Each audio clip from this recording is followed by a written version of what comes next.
전능하신 하나님 말씀 낭송. 진리 추구에 관하여.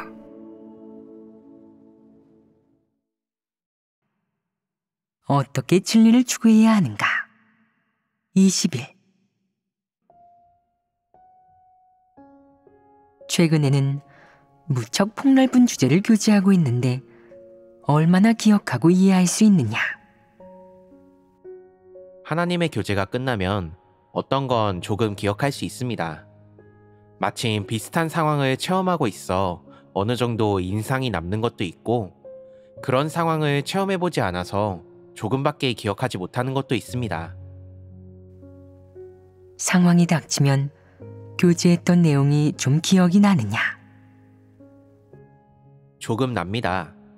상황이 닥치면 하나님께서 이 측면의 진리를 교제하신 적이 있으시다는 게 생각나고 관련된 말씀 한두 마디가 떠오릅니다. 그 다음 다시 그 말씀들을 찾아서 먹고 마시면 길이 생기는 듯 합니다. 원칙은 파악했느냐? 그 부분에는 부족한 부분이 많고 아직 원칙을 파악하지 못합니다. 제 상황에 대조할 수 있고 약간의 인식이 있을 뿐입니다. 진리를 깨달았고 진리에 대한 이해 능력이 있다는 것이 주로 무엇을 가리키는지 알고 있느냐?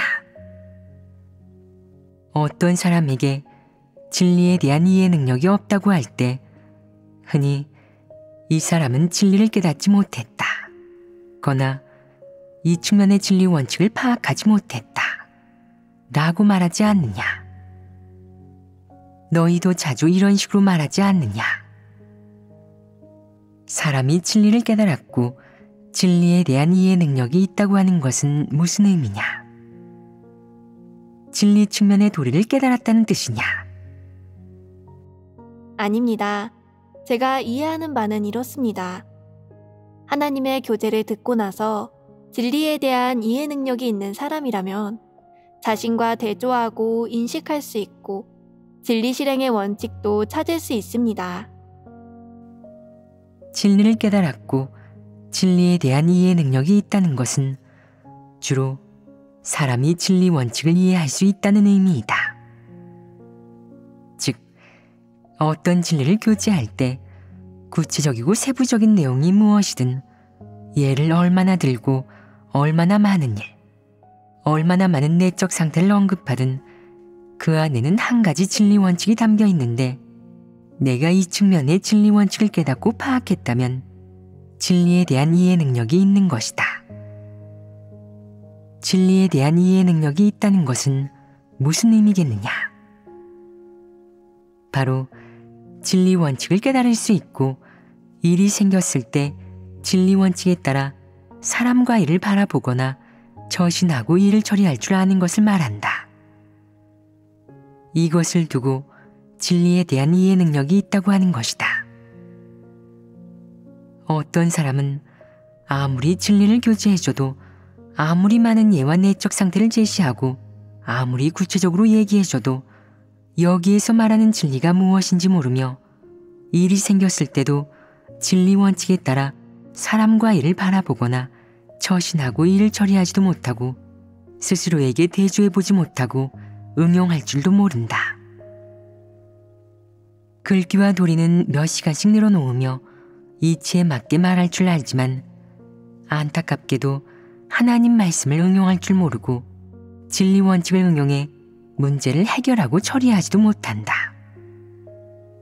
이것이 바로 진리 원칙을 깨닫지 못한 것이고 진리에 대한 이해 능력이 없는 것이다.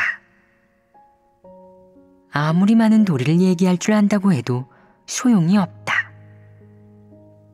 진리 원칙은 진리에 관계된 모든 일, 모든 종류의 일에 관한 구체적인 실행 준칙이다. 구체적인 실행 준칙이니 그건 분명 하나님의 뜻이다. 그것은 구체적인 일에서 하나님이 너에게 제시하는 요구 기준이요 내가 갖추어야 할 구체적인 실행의 길이다. 이것이 바로 진리 원칙이다. 그것은 하나님의 뜻이자 사람에 대한 하나님의 요구 기준이다. 진리 원칙을 파악했다고 하면 진리에 대한 이해 능력이 있다는 뜻이다. 너에게 진리에 대한 이해 능력이 있다면 일이 생겼을 때 진리 원칙에 따라 실행할 것이고 하나님 뜻에 맞게 행하고 하나님 요구에 이를 수 있을 것이다. 반면 진리 원칙을 깨닫지 못하면, 즉 진리에 대한 이해 능력이 없으면 무슨 일을 하든 진리 원칙과 하나님 말씀의 근거에서 처리하지 못한다. 너는 일을 할 때 근거와 준칙이 없기에, 즉 일정한 기준이 없기에 하나님의 요구에도 이를 수 없다. 한 사람이 실제적인 사역을 할 수 있느냐 없느냐를 가늠할 때는 그에게 진리에 대한 이해 능력이 있느냐 없느냐를 보면 된다. 진리에 대한 이해 능력이 있으면 실제적인 문제를 해결할 수 있다. 그러나 진리에 대한 이해 능력이 없으면 아무리 많은 도리를 얘기할 줄 알아도 소용이 없다. 글귀와 도리만 읊어대기 좋아하며 실제적인 문제는 해결하지 않는 자가 바로 전형적인 바리새인이다. 하나님 말씀 서적을 몇 권씩 외울 수 있어도 소용이 없다. 바리새인은 성경 구절을 달달 외울 수 있었고 큰 거리 어귀에 서서 기도를 했다. 무슨 일을 하든 남에게 보여주기 위한 것, 자신을 드러내기 위한 것이었지 실제적인 문제를 해결하기 위한 것이 아니었다.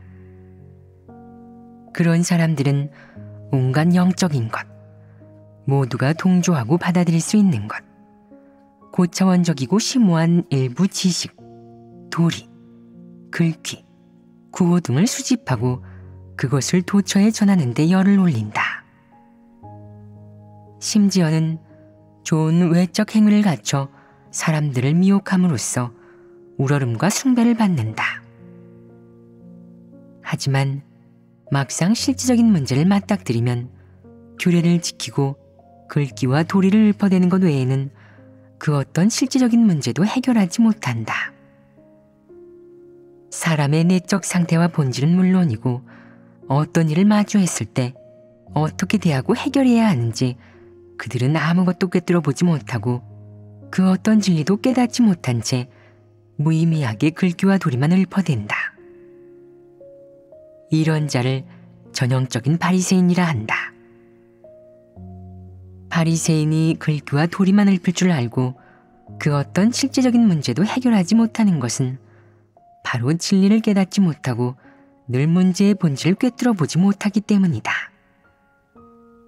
그들은 문제를 해결해야 할 때 틀린 말만 하고 그릇되고 황당한 관점만 내놓는다.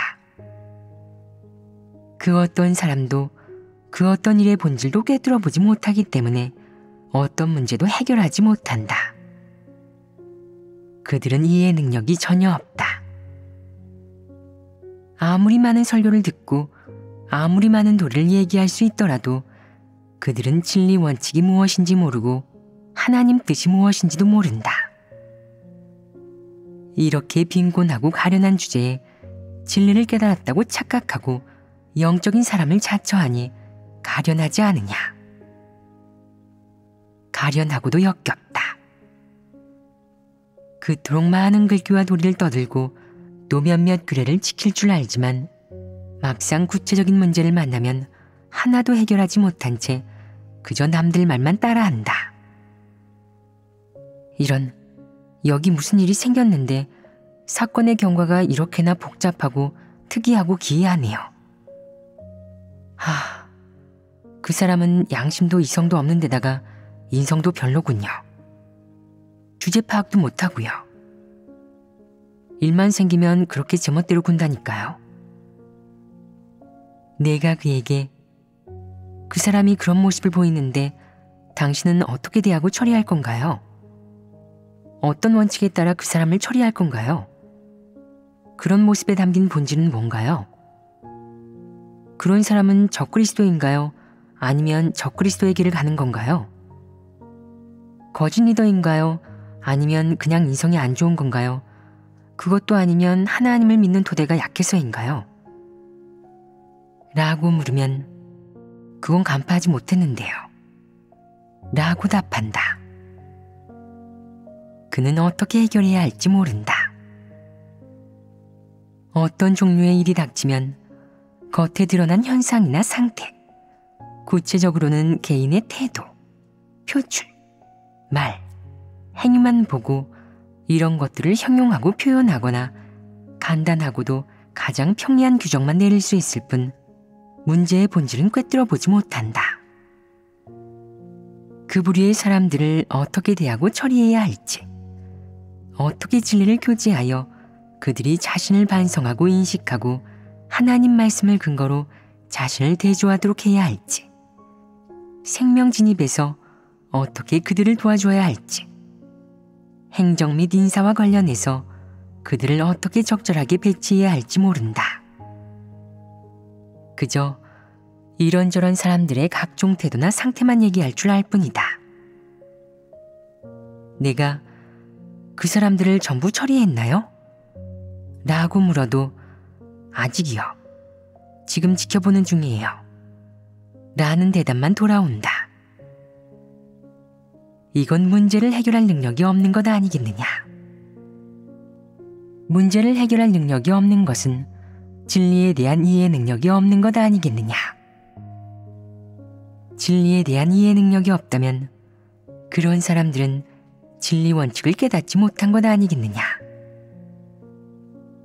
진리 원칙을 깨닫지 못하는 것은 설교를 적게 들어서가 아니라 진리에 대한 이해 능력이 없고 그런 자질을 갖추지 못했기 때문이다. 그렇다면 그는 평소에 어떻게 그리 말도 설교도 잘하겠느냐. 들은 것이 많고 식견이 넓으며 이론적인 것을 모두 마음에 새겨두다 보니 자연스럽게 글귀와 도리를 말할 수 있게 된 것이다. 특히 어떤 사람들은 리더 일꾼을 몇 년 하면서 단련되었다. 즉, 여러 가지 글귀와 도리를 얘기하고 말할 수 있게 되었고 많이, 길게 늘어놓으며 무척 자유자재로 말할 수 있게 되었다. 하지만 그것이 그에게 분량이나 실제가 있다는 뜻은 아니며 진리 원칙을 깨달았다는 뜻은 더더욱 아니다. 너희는 분별력을 키워서 이런 사람들에게 미혹되지 않도록 해야 한다. 예배 시간에 중복되는 내용도 없이 하루 이틀 연달아 설교하는 사람을 보면서 속으로 절로 고개가 숙여질 만큼 감탄하는 것은 분별력이 없는 것 아니겠느냐. 진리를 깨닫지 못한 것 아니겠느냐. 그게 바로 진리를 깨닫지 못한 것이다. 내가 진리를 깨달았다면 그가 얘기하는 내용 중에 어떤 내적 상태나 문제를 해결할 수 있는 구체적인 실행 원칙이 하나라도 있는지 없는지 분별할 수 있을 것이다. 아무리 들어도 그의 말에 사람의 현실적인 내적 상태나 현실적인 문제를 다루는 내용이 하나도 없고 그저 구호나 글귀, 도리만 가득하다면 원칙도 구체적인 해결 방안도 구체적인 실행의 길도 없고 이틀 사흘을 얘기해도 공허한 도리만 늘어놓을 뿐이라면 들을 당시에는 도움이 되고 뭔가를 얻은 것 같다. 하지만 나중에 이 일은 어떻게 해결하지? 아까 그 얘기는 하지 않았던 것 같아. 라고 생각되어 다시 질문하면 또 도리만 잔뜩 늘어놓는다. 사람들이 듣고도 여전히 어떻게 해야 할지 모른다면 이는 속은 것 아니겠느냐. 여전히 어떻게 해야 할지 모르지만 그래도 속으로 그에게 감탄하고 그를 앙망한다면 이런 걸 두고 속았다고 한다. 너희는 늘 이렇게 기만당하지 않느냐. 그렇다면 리더일꾼인 너희는 늘 이렇게 사람들을 속이는 것이 아니냐. 이제 진리에 대한 이해 능력이 있다는 것이 무엇이고 진리 원칙이 무엇인지 조금 이해가 되느냐. 진리 원칙이 무엇이냐. 진리 원칙은 구체적으로 일이 닥쳤을 때의 실행 원칙입니다. 여기에는 하나님의 뜻이 있고 또한 실행해야 할 몇몇 기준과 길이 있습니다. 진리 원칙을 파악하면 진리에 대한 이해 능력이 생깁니다. 진리에 대한 이해 능력이 생기면 진리 원칙을 파악할 수 있다. 이런 관계다. 진리 원칙을 깨달으면 진리에 대한 이해 능력이 생기는 것이 아니라 진리에 대한 이해 능력이 생기면 진리 원칙을 깨닫게 되는 것이다. 이런 것 아니겠느냐? 그렇다면 너희는 대부분 진리에 대한 이해 능력을 갖추고 있느냐? 내가 교지하는 모든 내용에서 그 안에 담긴 진리 원칙이 무엇인지 깨달을 수 있느냐? 만약 깨달을 수 있다면 진리에 대한 이해 능력이 있는 것이고 영적인 이해력이 있는 사람이다.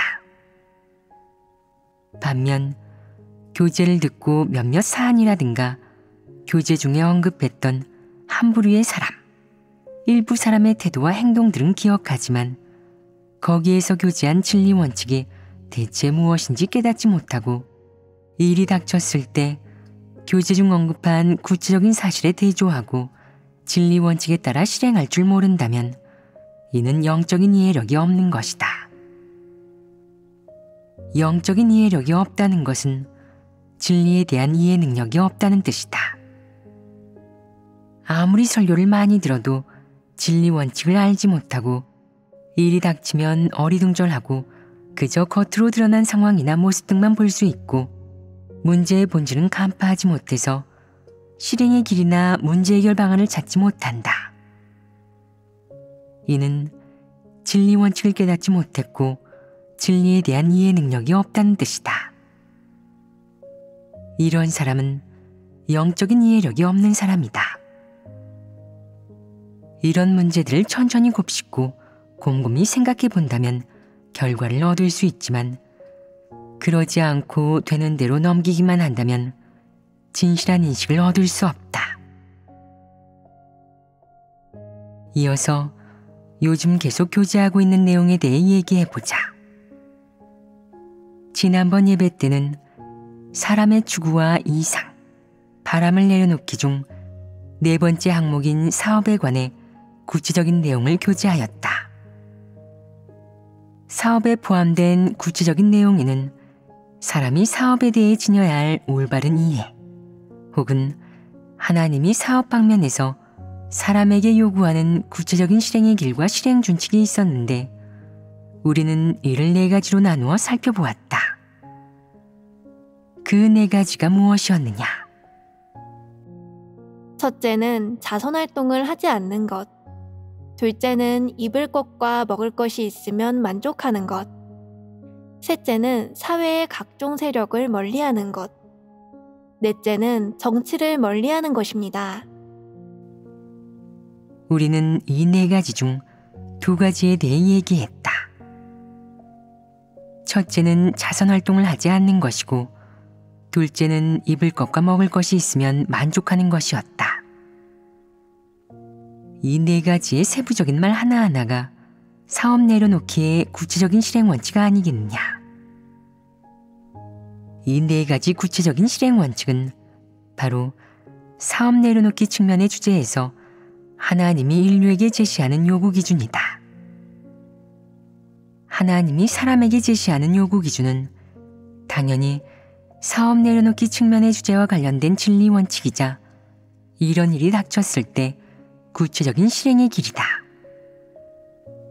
즉, 내가 이 범주 내에서 내가 해야 할 일을 한다면 하나님의 요구에 이르겠지만 만약 이 범주를 벗어난다면 그것은 원칙과 진리, 하나님의 요구에 위배되는 것이다. 사업이라는 주제에 대해 우리는 두 가지 실행 원칙을 교제했다. 첫째는 자선활동을 하지 않는 것이고 둘째는 입을 것과 먹을 것이 있으면 만족하는 것이었다. 자선활동을 하지 않는 것과 관련해서 우리는 구체적인 예도 몇 가지 살펴보고 몇몇 특수 상황에 대해서도 얘기했다. 그렇다면 거기에 주로 관계되는 문제는 무엇이냐? 바로 사람이 직업 선택이나 일 측면에서 마땅히 지켜야 할 점인데 적어도 자선활동과 관계된 일을 하지 않고 자기 생활이나 생계와 관련 있는 일만 하면 되는 것이 첫 번째이다. 만약 어떤 자선기관이 있는데 내가 그 기관의 지원에 근무하며 재직한다면 이것은 자선활동으로 볼 수 없다. 이는 일종의 특수 상황이다. 너는 거기 재직하면서 급여를 받겠지만 단지 일을 하고 급여를 받는 일꾼에 불과하다. 기금 조성, 사회복지에 관계된 일을 한다든가 유기된 아동이나 동물을 입양한다든가 수해 지역이나 빈곤 지역 사람들을 구제한다든가 난민들을 받아들인다든가 하는 등등 그 기관의 주요 업무는 다 너와 관계가 없다. 너는 주요 책임자도 아니고 이런 자선 사업을 위해 내 시간과 에너지를 바치는 것도 아니다. 그렇다면 이런 상황은 별도로 다루어야 한다. 자선 활동을 하는 것이 아니라 자선기관에서 일하는 것이라면 그 성질이 다르지 않겠느냐? 성질이 다르다. 이런 특수한 상황은 원칙에 위배되지 않는다. 이 밖에도 자선활동은 규모가 크든 작든 어떤 분야의 일이든 모두 너와 관계가 없다.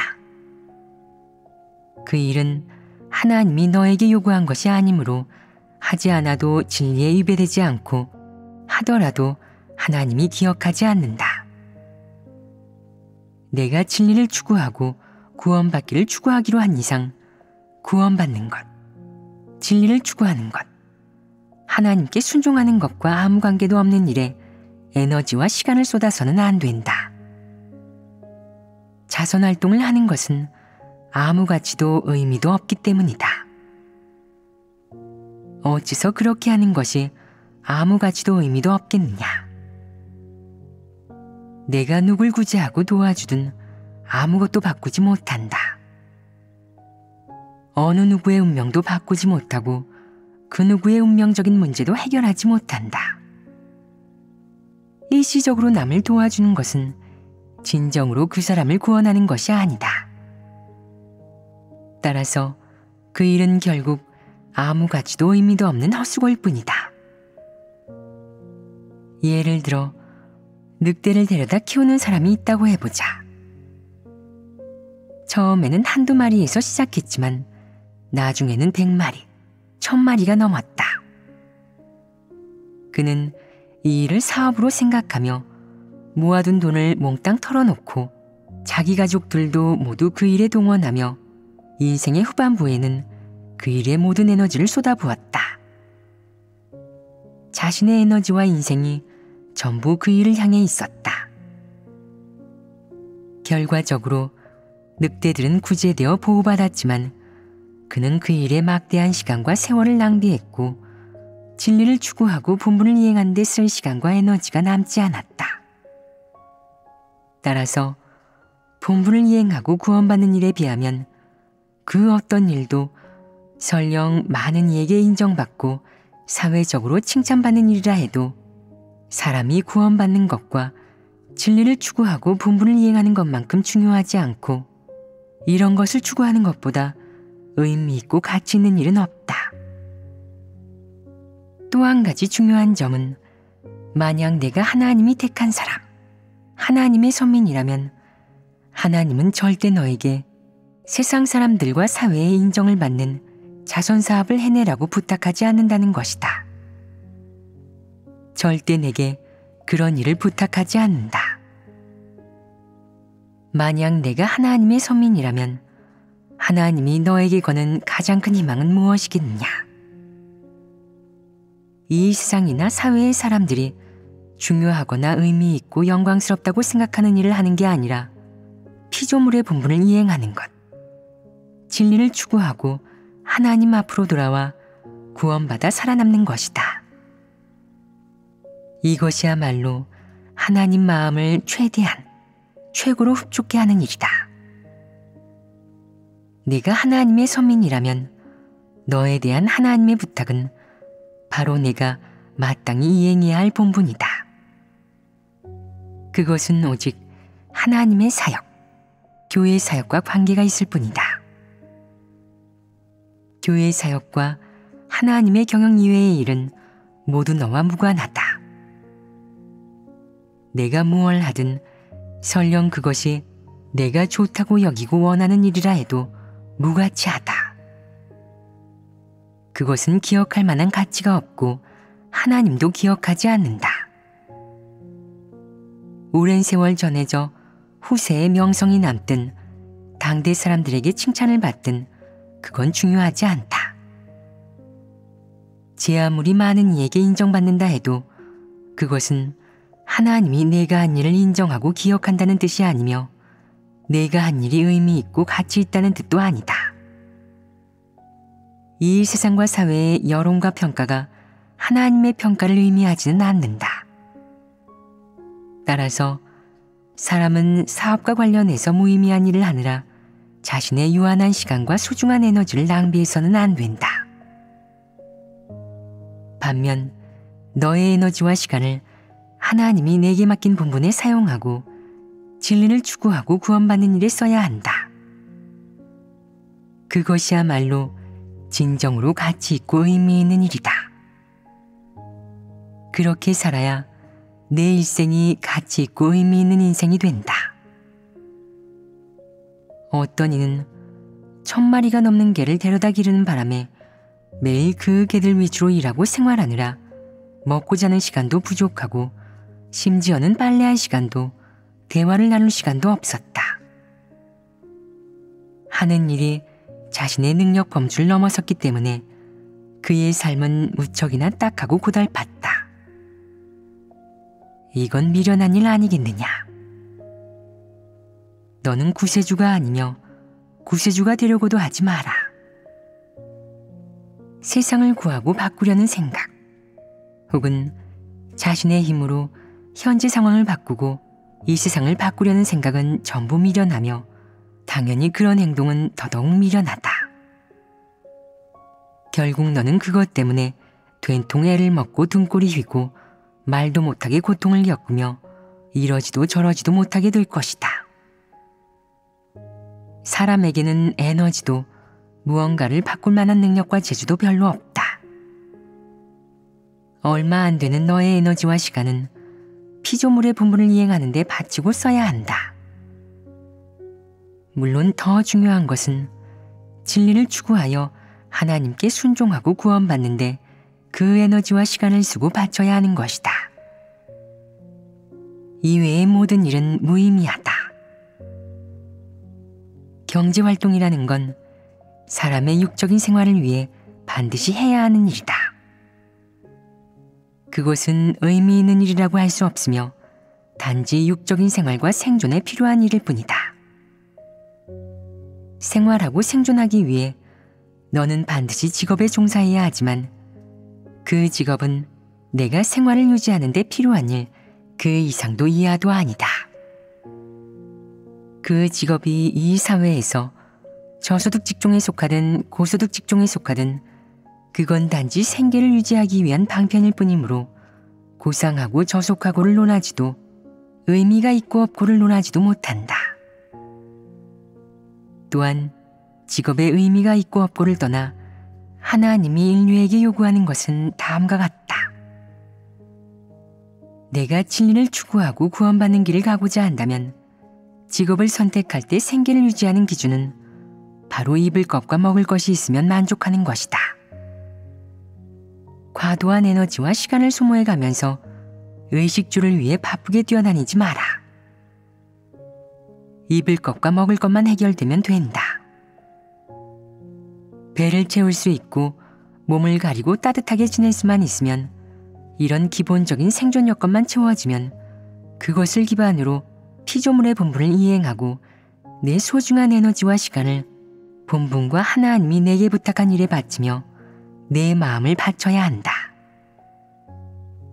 가장 중요한 점은 본분을 이행하는 동시에 진리에 공을 들여야 하고 진리를 추구해야 하고 그럭저럭 되는 대로 살지 말고 진리 추구의 길을 가야 한다는 것이다. 이것이 바로 원칙이다. 하나님은 너에게 생존과 생활을 위해 필사적으로 노력하라고 요구하지 않는다. 내가 근사하게 살면서 그 근사함을 통해 하나님을 영화롭게 하는 것도 원치 않고, 이 세상에서 어떤 성취를 이루고 기적을 만든다든가 인류를 위해 공헌한다든가 많은 사람을 구제하고 사람들의 취업 문제를 해결해 준다든가 하는 것도 원치 않는다. 큰 사업을 해 세상에서 이름을 알리고 그것으로 하나님 이름을 영예롭게 하는 것도, 세상을 향해 저는 크리스천입니다, 저는 전능하신 하나님을 믿는 사람입니다 라고 선포하는 것도 필요 없다.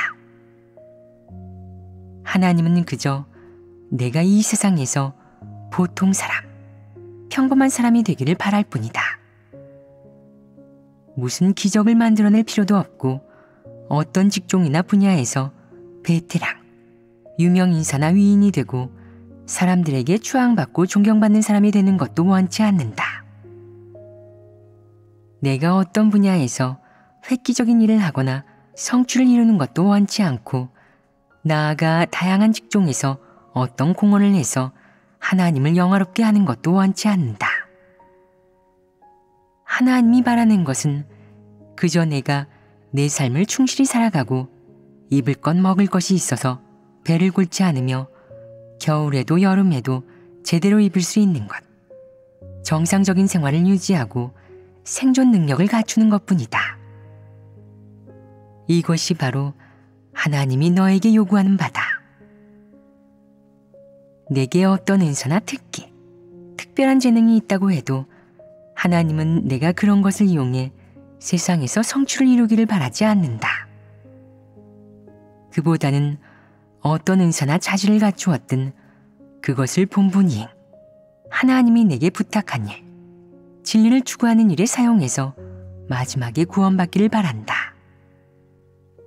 그게 가장 중요하다. 하나님은 그 외에 더 요구하는 게 없다. 내가 아주 잘 살아간다고 해도 하나님은 너를 두고 하나님을 영화롭게 하는 사람이라고 하지 않는다. 내가 평범하게 지내는 사회 저소득층이라고 해도 그것이 하나님을 욕되게 하는 것이 아니다.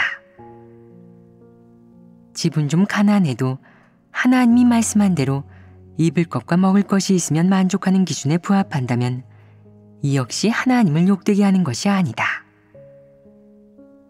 생활 및 생존과 관련하여 내가 추구하는 목표가 입을 것과 먹을 것이 있으면 만족하는 것이라면, 하루 세 끼 먹고 일상에 필요한 것들이 충족되는 등 입고 먹으며 정상적으로 살 수 있는 것이라면 그것으로 충분하다.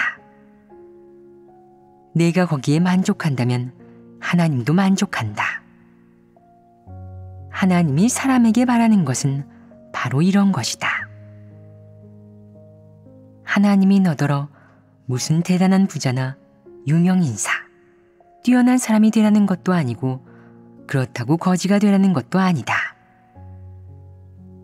아무 일도 하지 않고 종일 밥만 구걸하는 거지는 애처롭기만 하다. 음식도 남은 것만 먹고 옷차림도 허름해서 기운 옷만 입고 심지어 마대 조각을 걸치고 다니는 등 삶의 질이 무척이나 형편없다. 하나님은 너에게 거지처럼 그렇게 살라고 요구하지 않았다. 육적인 삶에서 하나님은 너에게 그를 영화롭게 하라고 요구하지 않고 또 어떤 일이 하나님을 욕되게 하는 거라고 규정한 적도 없다. 하나님은 누군가의 삶이 궁핍하거나 풍족하다고 해서 그것으로 그를 평가하지 않는다. 진리를 추구하는 일에서 하나님이 요구한 그 원칙에서 내가 어떻게 실행했는지, 하나님의 요구를 충족했는지를 근거로 할 뿐이다. 사업에 관계된 이 두 가지 실행 원칙을 잘 파악하고 이해했느냐? 첫째, 자선 활동을 하지 않는 것이고, 둘째, 입을 것과 먹을 것이 있으면 만족하는 것이다. 이 두 가지는 쉽게 이해할 수 있는 것들이다. 교회에는 아직도 자선활동을 하는 것을 좋은 일이라고 굳게 믿는 사람들이 있다. 어려운 곳이 있으면 우리가 도움의 손길을 내밀어야지요. 저는 개인 신분으로 옷과 현금을 기부하고 제 지역에 가서 자원봉사도 했어요. 너희는 이것을 어떻게 평가하느냐? 말리겠느냐? 간섭하겠느냐? 또 이런 사람도 있다. 구걸하는 사람을 보면 참 불쌍해요. 특히 어린아이가 굶는 걸 보면 정말 가엾죠. 그래서 그런 사람을 얼른 집에 데려가 맛있는 것도 먹이고 옷도 주고 물건도 주고 또 가끔 보러 가기도 한다. 이런 선한 일을 하고 싶어하며 이런 사람이 되고 싶어한다. 이렇게 처신해야 의로우며 하나님이 기억하고 세상에서 가장 사랑스러운 사람이라고 생각하는 것이다. 교회에서 이런 부류의 사람을 말리느냐? 간섭하느냐? 간섭하지 않습니다. 해야 할 설교를 해주고 하나님의 뜻과 진리 원칙을 교제해 준 다음 만약 그가 다 알아듣고 이해했는데도 여전히 고집을 부리면서 자기 뜻대로 행동하려 한다면 우리는 간섭하지 않는다. 사람은 누구나 자신의 언행에 책임을 져야 하고 마지막에 어떤 결과를 얻고 하나님에게 어떻게 규정될지 등은 모두 사람이 스스로 책임져야 한다. 다른 사람이 책임질 필요도 그 대가를 치를 필요도 없다. 만약 도리를 다 알면서도 기어이 자선활동을 하겠다고 나오는 부류를 만난다면 우리는 그의 사상관점을 바로잡지 않을 것이며 동시에 간섭도 하지 않고 정죄는 더욱 하지 않을 것이다.